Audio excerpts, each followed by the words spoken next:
Hello, finance enthusiasts. Today, I'm taking you into one of the most complex and confusing aspects of medieval Europe, the monetary system, as the title says. The chaos of medieval European money, from barter to coinage. Imagine a time when gold and silver were so scarce that peasants were trading eggs for iron nails. Kings minted their own coins, but nobody trusted them. This is not just an economic story, it's also about how feudalism, wars, and trade shape society. Are you ready? Let's dive in. The Middle Ages roughly span from the 5th to the 15th century, from the fall of the Western Roman Empire to the dawn of the Renaissance. During Roman times, everything ran smoothly.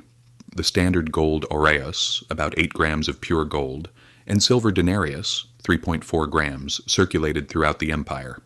Trade flowed, taxes were collected, and the economy was strong. But in 476, when Rome fell, this system collapsed too. Why? Because central authority disappeared. Mines were plundered and mints were destroyed. The result? A shortage of money. People turned back to barter to meet their daily needs. Barter sounds simple. I'll trade you my wheat for your sheep. But it was a complete chaos in reality. Finding equal value was tricky. Was a cow more valuable, or a sack of wheat? Plus, there was the risk of spoilage. If the cow died the next day, what would happen? This system made large-scale trade nearly impossible.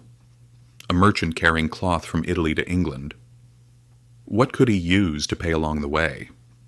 As a result, the economy became local, trade was limited, and feudal lords increased their control over land.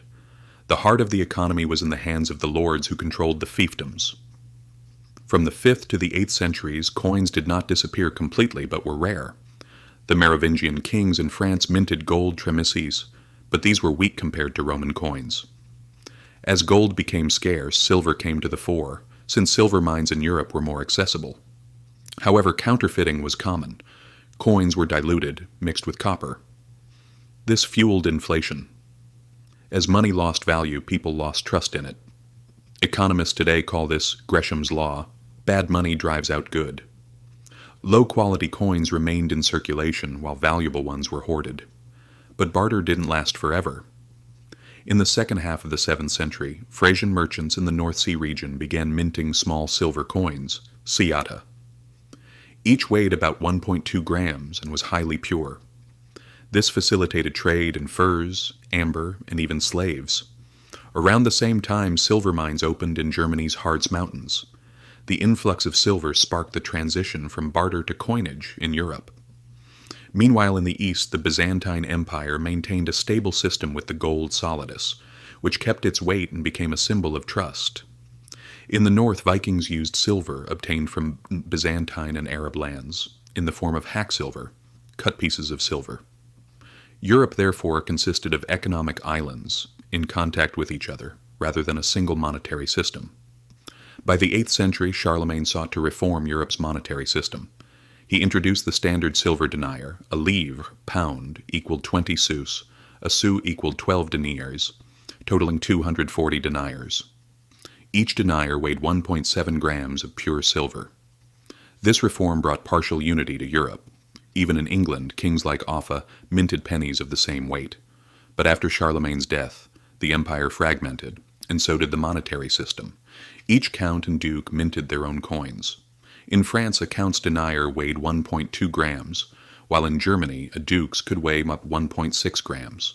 Merchants had to exchange coins at every border and pay a commission each time. This fragmented system reflected feudalism economically. Local lords profited from seigniorage, but it also caused insecurity and inflation. By the 11th century, the Crusades increased the flow of gold from the East, but Europe remained a silver economy. Barter continued at local markets, but silver became obligatory at major fairs. In the 12th century, a major shift occurred. Kutna-Hora in Bohemia produced 20 tons of silver annually, the Harz Mountains 10 tons, and Devon in England 5 tons. This abundance increased the circulation of money and gradually replaced barter. Europe became interconnected again. In the north, Hanseatic League cities controlled trade from the Baltic to England, while in the south, city-states like Venice and Genoa traded with Byzantium and the Islamic world. The Champagne fairs became the intersection of north and south, Everything was measured in silver, and barter remained only as a tradition in local village markets. As trade grew, the need for a reliable international currency arose. In 1252, Florence introduced the florin, 3.54 grams of pure gold, with fixed weight and purity. Then in 1266, Venice issued the ducat, with the same standard. 1 florin equaled approximately 240 silver deniers. These coins were accepted throughout Europe due to their reliability. Effectively the dollar of the Middle Ages. Now a merchant could leave Venice, buy cloth in Bruges, sell wool in London, and do it all with a single currency. For peasants, money was still scarce, usually needed for taxes. But for artisans and merchants, coins became the lifeblood of production and trade. Who has how much money? Gradually became who has how much power. Coins were struck with hammers and molds. To prevent counterfeiting, edges were serrated, purity was tested in assay offices, and city seals and the inscription Dei Gratia, by the grace of God, provided security. The chain went like this. Rome's gold standard collapsed. Barter system emerged. Local coinage returned with silver mining. Charlemagne introduced standards. Silver abundance expanded trade. The gold florin established a standard. Bankers developed paper-like payment instruments. The consequences of this chaos were significant. Money shortages triggered wars, and kings conducted campaigns for new mines, but crises also spurred innovation. Italian bankers developed instruments like the bill of exchange, enabling trade without transporting physical coins. This laid the groundwork for the Renaissance and modern capitalism. Of course, inequality increased. Wealthy merchants accumulated gold, while peasants still relied on barter. Ultimately, the chaos of medieval money marked the beginning of economic innovation. This period teaches us that money is not just a tool, but a force shaping society.